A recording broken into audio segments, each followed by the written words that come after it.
It's Thursday. No, it's not. It's not Thursday. It's Wednesday for anyone who thought we're a little bit further on. It's Tea Time Live.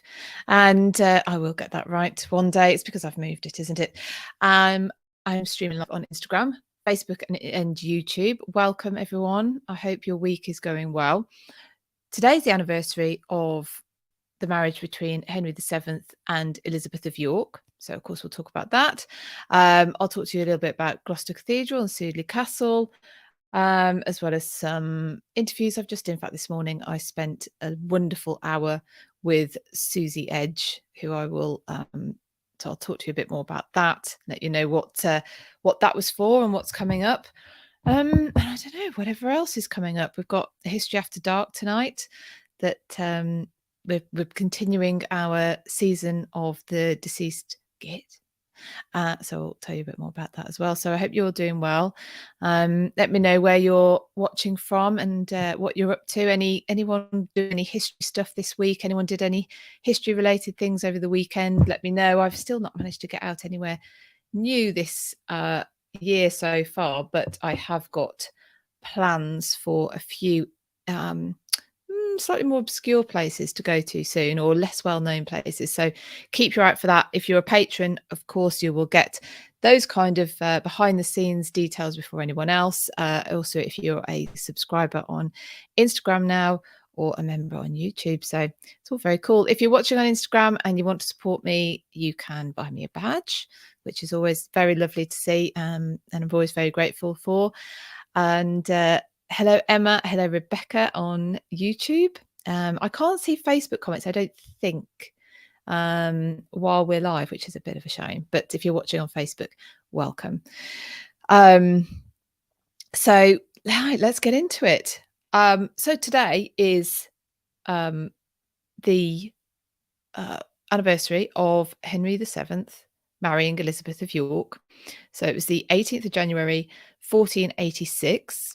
So, of course, Henry had come to the throne via victory in battle on the 22nd of August, 1485, at the Battle of Bosworth, beating Richard III. And so Henry is marrying on this day in 1486 Richard's niece, Elizabeth of York.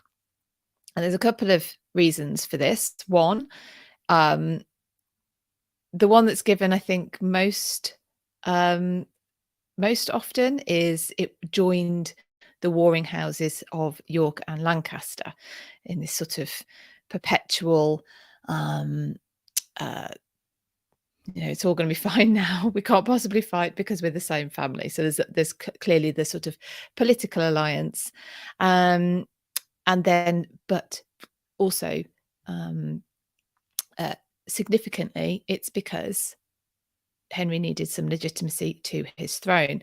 Now, I have some comments coming in about really cool history stuff that people are up to. Let me just see if I can scroll back to see some on Instagram. M is studying the Medici family. Oh, what did it was just called Medici, wasn't it? I think on Netflix. That got me very interested. It's from Richard Madden again.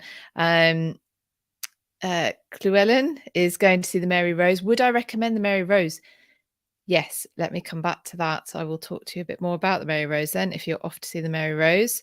Emma, nothing history related this week, but hoping to get back to glam sometimes. Yes, since reading Gareth's book. You'll be pleased to know in the interim between these lives, I have learnt to pronounce de Bonnet.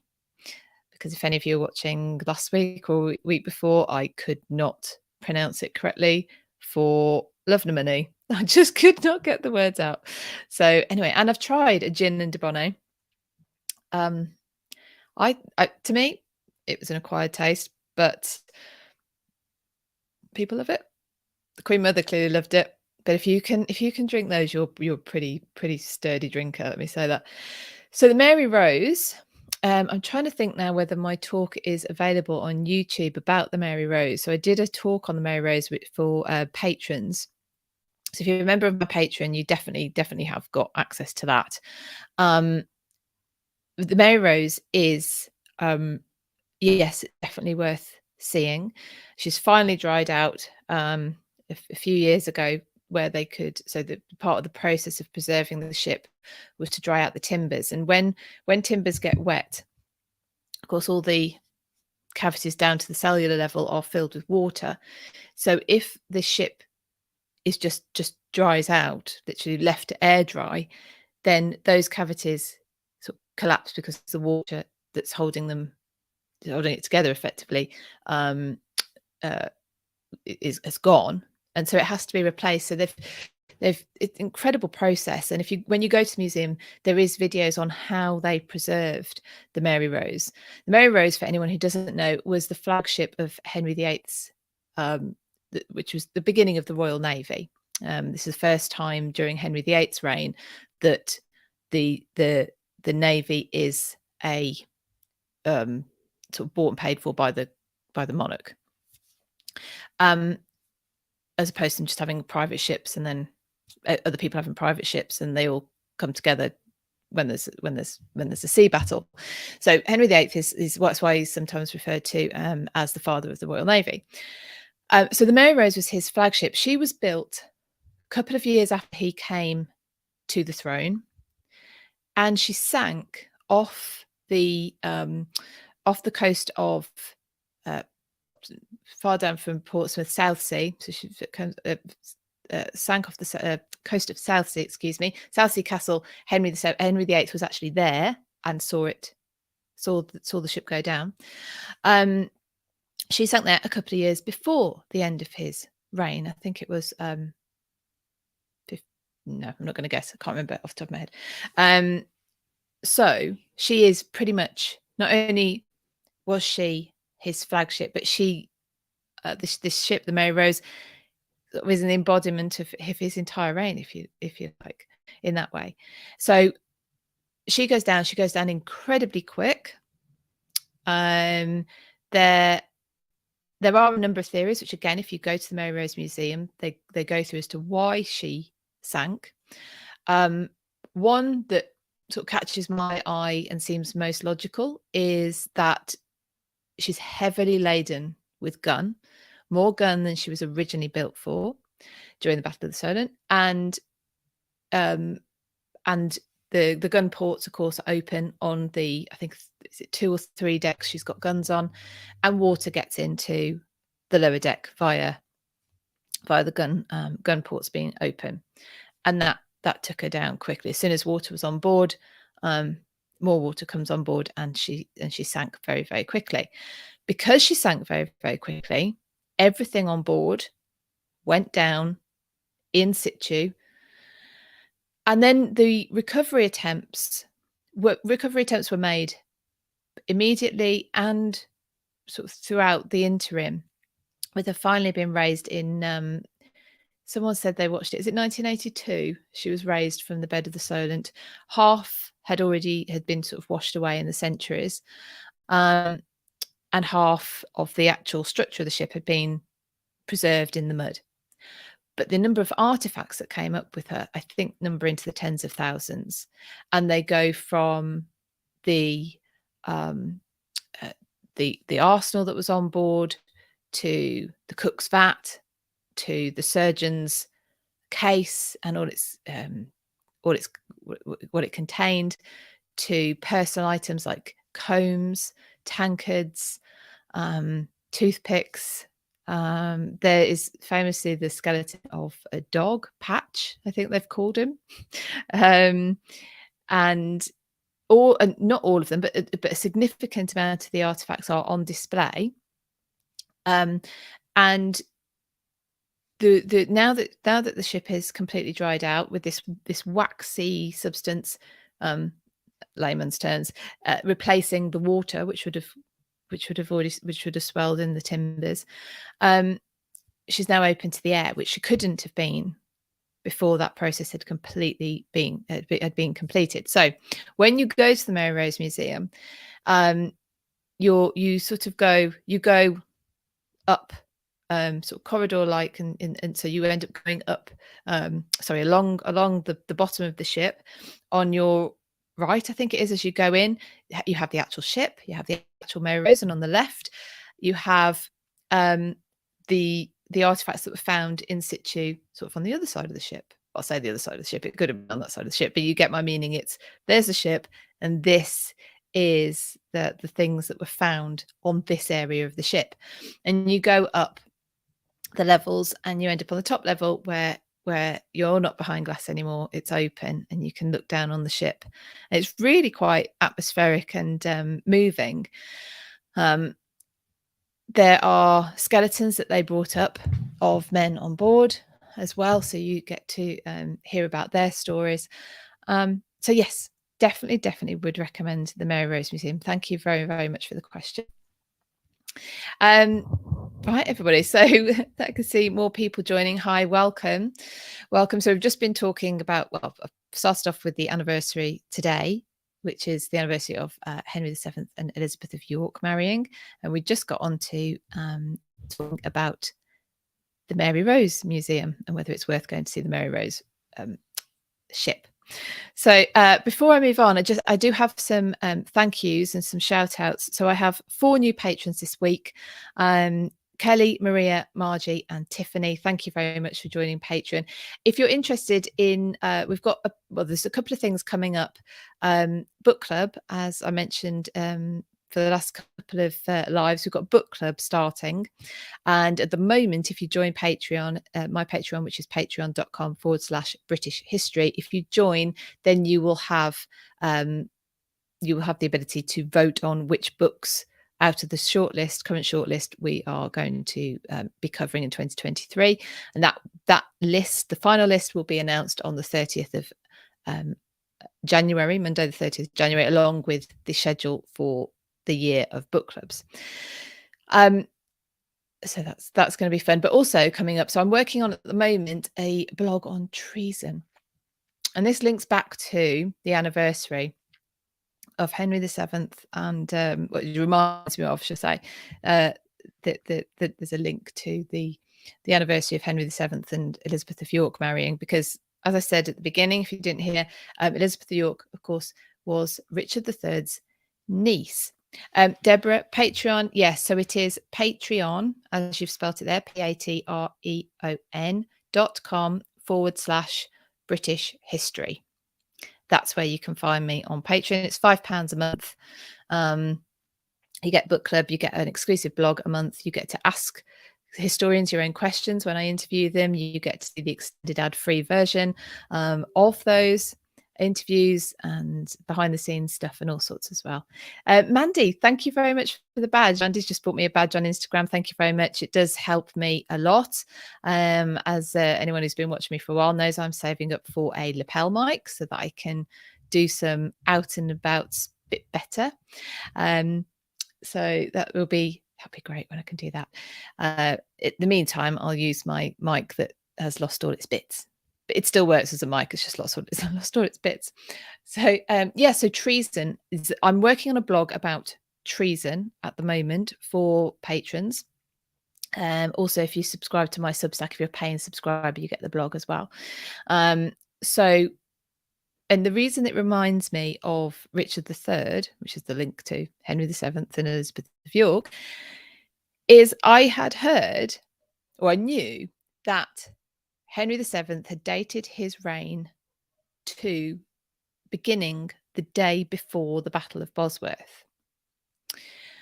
By doing that, he effectively made anyone who turned up for Richard that day, I was going to say a traitor, but that's where it goes, that they'd stood against him, that they'd fought for the wrong person, basically, on the day. And there is actually a bill of attainder on Richard III. So a bill of attainder is created by Henry VII, by Henry VII's Parliament, even though Richard III is already dead. And it is oh, Monica, I can see. So Facebook comments do come through because I can see you. Hi, welcome. Ciao. She's over in Italy. And despite learning Italian for years, I still can't seem to create it at a moment's notice. So there's this act of attainder on Richard III posthumously. And what that's trying to do, what Henry VII is trying to do, is lend legitimacy. Every opportunity Henry VII gets, he's lending legitimacy to his claim. He also, as we learn from Joanne Paul's book, The House of Dudley, which if you haven't read yet, you can see now my quite long but really, really fascinating interview with Joanne Paul. That's now available on YouTube. We know Henry VII extracts money from people, or at least, and his ministers do, but you know, he can't have been naive to it, by sort of retrospectively putting crimes on them. So this bill of attainder for Richard III, it's fascinating. So anyway, that's come up in my research on the treason blog, which like I say, will be the next blog over in Patreon. Thank you, Chelsea Curbside Coffee, for the badge. That's really, really kind. Really, really kind. Thank you so much. Now tonight, I'll mention this while I remember. If you're around, 8:15 is History After Dark. Any of you who haven't ventured yet into History After Dark, you're very welcome. Come with your earplugs, not earplugs, earphones, earbuds, whatever. Anyway, something that you have people who are maybe, I don't know, a little sensitive, if they don't want to hear it. But we're talking Oliver Cromwell tonight in History After Dark. So we are looking at his upbringing, we're looking at the interregnum, we're looking at his death and his legacy. He dies twice. You'll like it. You'll enjoy it. It's fun. So you can join us on history.after.dark on Instagram tonight, or it's History After Dark on YouTube. It's 8:15 tonight. So I hope you join us for that. I've got a bit more stuff I want to look up as well that I think you'll find of interest. So if you join us later for that, that would be great. I mentioned earlier that I've been speaking this morning to Dr Suzie Edge. That is a upcoming interview which will be available on YouTube and on the podcast. I keep forgetting to say that I did actually manage to start my podcast back up again. So if you like listening to things, or it's easier for you to listen to shows, this and my my other videos are all and will be going forward all on the podcast as well. But anyway, that's by the by, really. So the next episode, historian interview, should I say, that will go live is going to be with Suzie Edge. Patrons, again, you get it a week before. So this will be the February interview. And she answered some brilliant questions that the patrons have put forward. But the rest of the interview as well was so enjoyable. So Suzie is she's a medical, well, she's actually, I was going to say she's a medical historian. She's a historian and got an extensive medical background. So she's not come to history. She's not come to the history of medicine via history route. She's actually come to it via the medicine route, which gives a really good insight, clearly, into how bodies work, how the diseases that have been suffered through history, the injuries. I'm thinking of the things we were talking about today. She has a book out called Mortal Monarchs, which, if you're not in the UK, I believe you can get at the Book Depository, and they do. You can get it from there. I will, because I've just finished the book, and I pledged that I would do a book review for every book I read this year.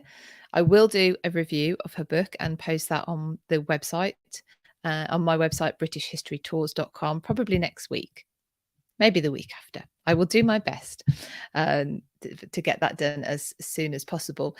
But yeah, spent about an hour speaking to Suzie this morning. And her book, Mortal Monarchs, is about the English, subsequently British monarchs, from William the Conqueror through to George VI, and how they died.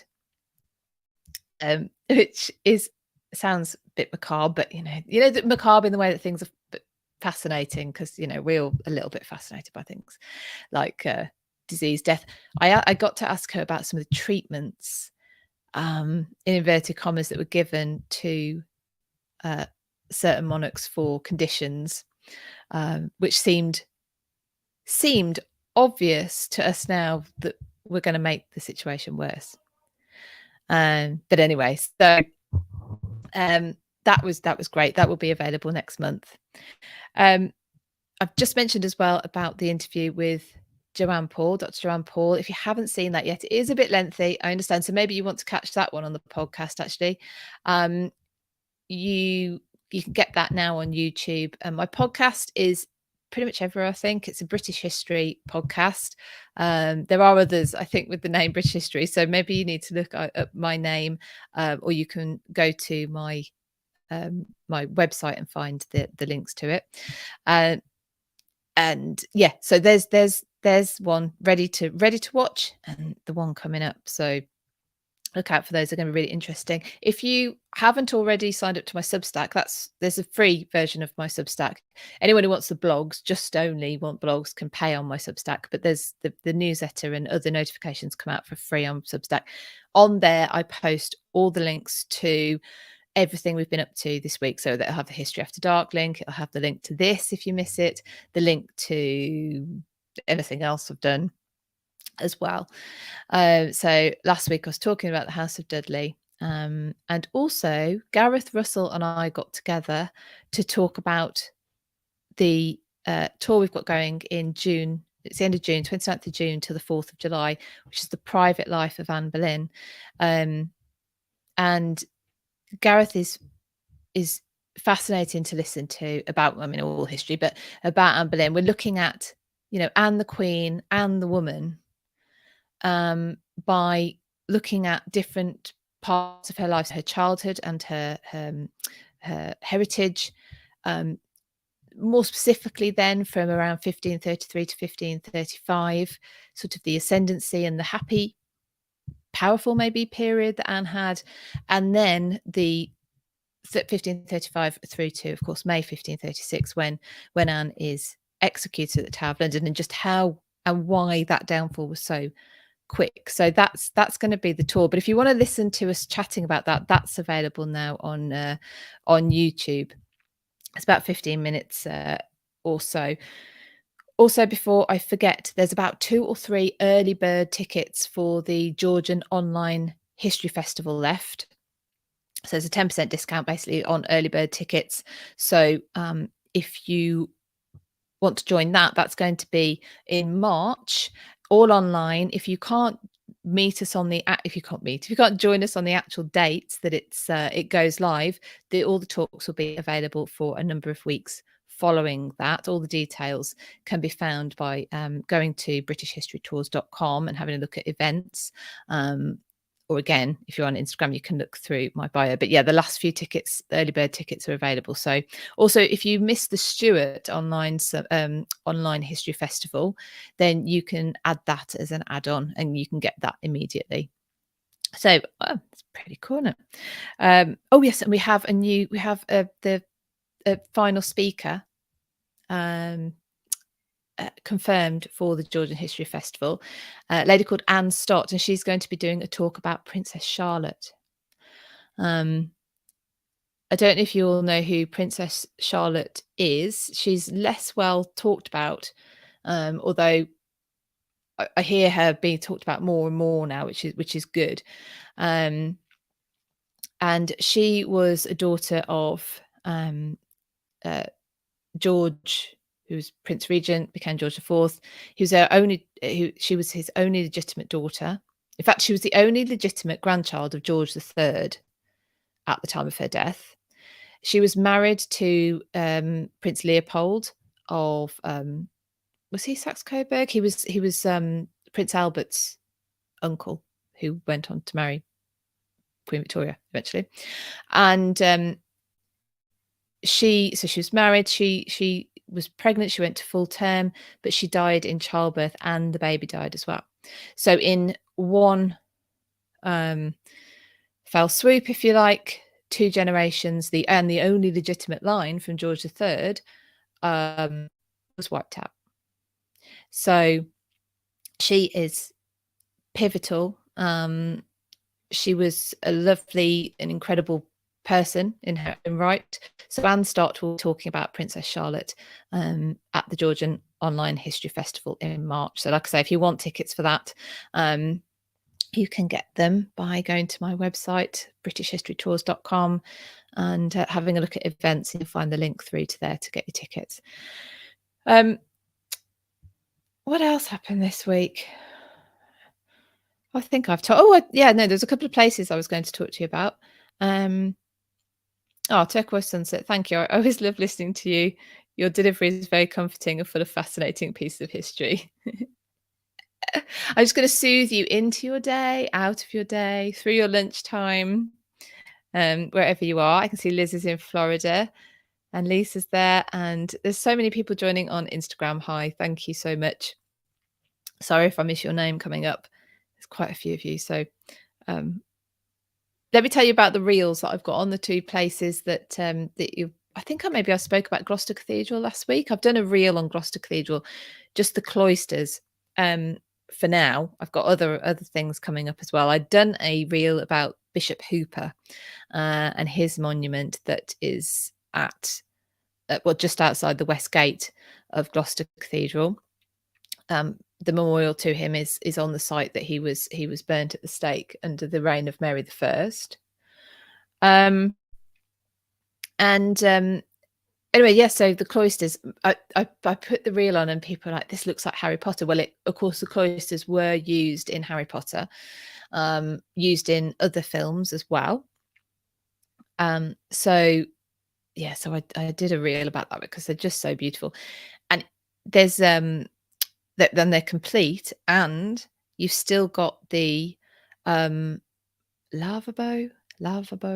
It's Latin for the where the monks would wash their hands, and I've included that in the reel because you still got the entire channel that the water would have come down, and the drainage holes are there, and they would have washed their hands there.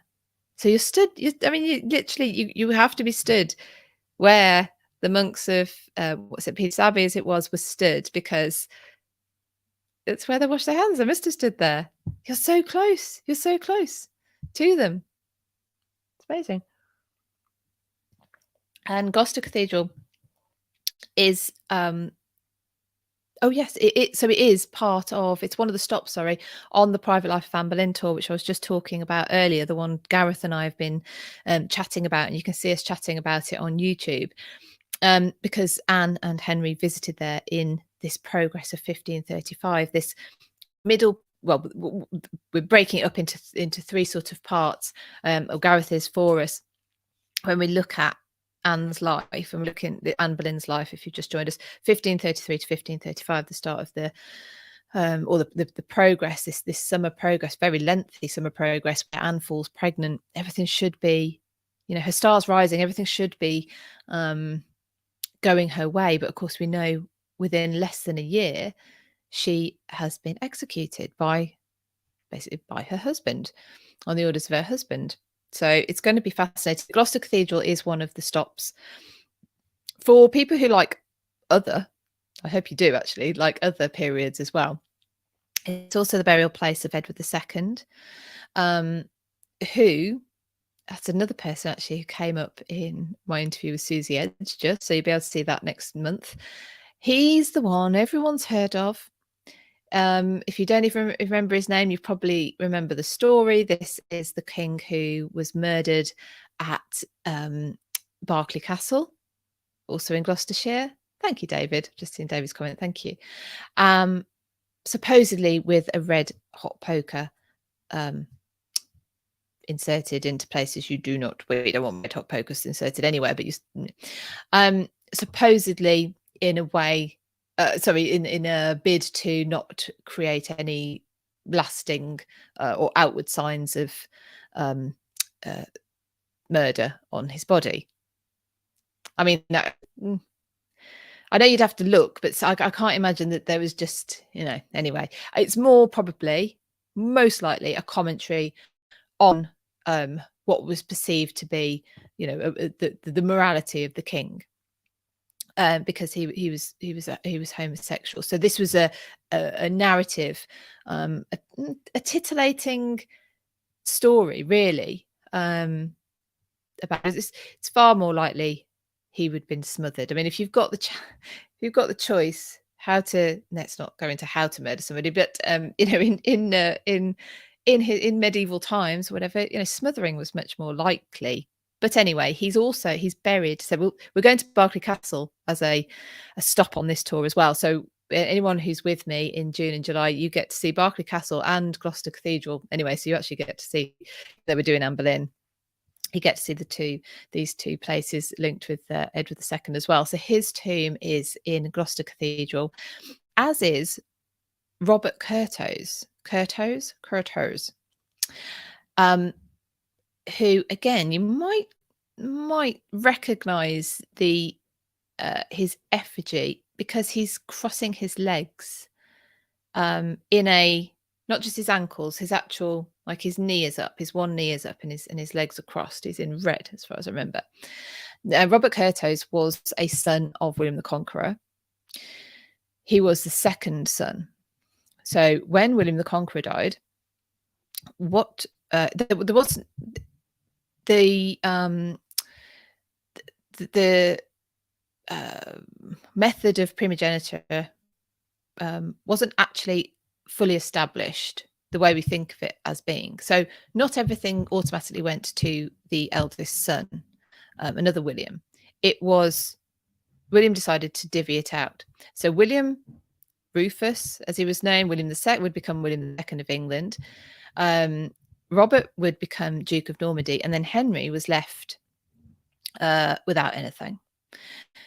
When William Rufus died in a hunting accident in the New Forest, his brother Henry was still here and in England, whereas Robert, of course, was in Normandy. So Henry took the throne. This is a very long story short. Eventually, Robert was captured and kept prisoner in various castles around the south of Wales. And when he died, he was buried at Gloucester Cathedral. So you've actually got in Gloucester Cathedral, so as well as walking in the footsteps of Anne Boleyn and Henry VIII, as well as being able to stand in places where the monks of St. Peter's Abbey, as it was, stood, you have royal tombs as well. So a should have been king of England and a deposed and murdered king of England. So it's beautiful, and it's fascinating, and it's got loads of history. And like last week, I went over the Bishop Hooper story. So if you are interested, by the way, in joining that tour, there are a few spaces available. There's only 20 people on each tour, so it's really intimate, and so you get full access to all the historians on the tour, to all the activities, and we have loads of just fabulous chats of an evening, where no one's going to roll their eyes at you about talking history, because we're all there to do it. It's fabulous. Gareth and I talk about that actually on our little chat. So that's Gloucester Cathedral. The other reel that I put on yesterday was Sudeley Castle. I don't know if any of you have ever been to Sudeley. So Sudeley was another stop on Anne and Henry's 1535 progress. I mean, it's got a lot of interest in it for Tudor lovers especially. I mean, Elizabeth I visited there, but of course Catherine Parr ends up living there with her third husband, Thomas Seymour, who's made Baron of Sudeley. And it's here that Catherine Parr, so at Sudeley Castle, it's where Catherine Parr goes when she's pregnant to give birth, and she gives birth to a daughter there. Now, the history around what happens to the daughter seems a bit sketchy and unsure. I think she went into the custody of Charles Brandon's widow, but she dies at about the age of 2. Catherine Parr only lives for a very short time after the birth of her daughter Mary. So she is buried at Sudeley as well. One of her wards was Lady Jane Grey, or actually she was a ward of Thomas Seymour, technically. But Lady Jane Grey becomes the chief mourner at Catherine Parr's funeral, which happens at St Mary's Church, like I say, in the grounds of Sudeley Castle. It's where her final resting place is. And there's a whole story around how her body was refound, and the casket opened and her remains sort of disintegrated over time. But what is remaining is reinterred in a really stunning Victorian tomb to her. And so she has her funeral at St Mary's in Sudeley, and it's the first, I don't know if it's the first royal or the first full stop Protestant funeral in English, taken in English, not Latin, which was quite significant and quite a step for that day. But Sudeley Castle comes under siege during the English Civil Wars. I'm sure we'll get on to the destruction that those caused when we talk about Oliver Cromwell tonight in History After Dark. So if you're around, join us for that. It's 8:15 on Instagram and YouTube, History After Dark. So Sudeley Castle gets caught up in the English Civil Wars and is pretty much destroyed. So the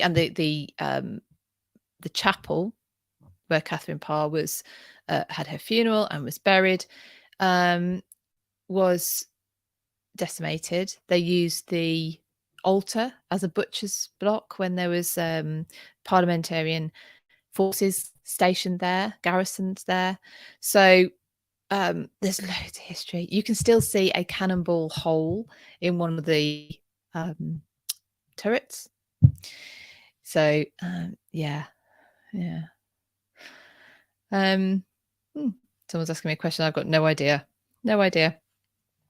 about what you're talking about, to be fair. So that's probably about all I've got for you today. It's a bit of a shorter one than usual, but like I say, join me tonight. It's myself,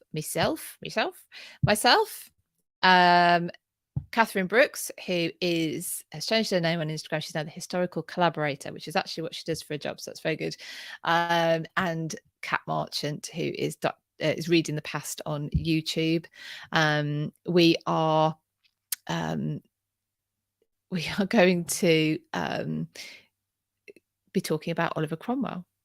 So join us for that. Right then, everybody. Well, join me next week. I'll be here again at 1 o'clock. And hopefully see you again tonight. But if not, have a great week. I'll see you all soon. Bye-bye.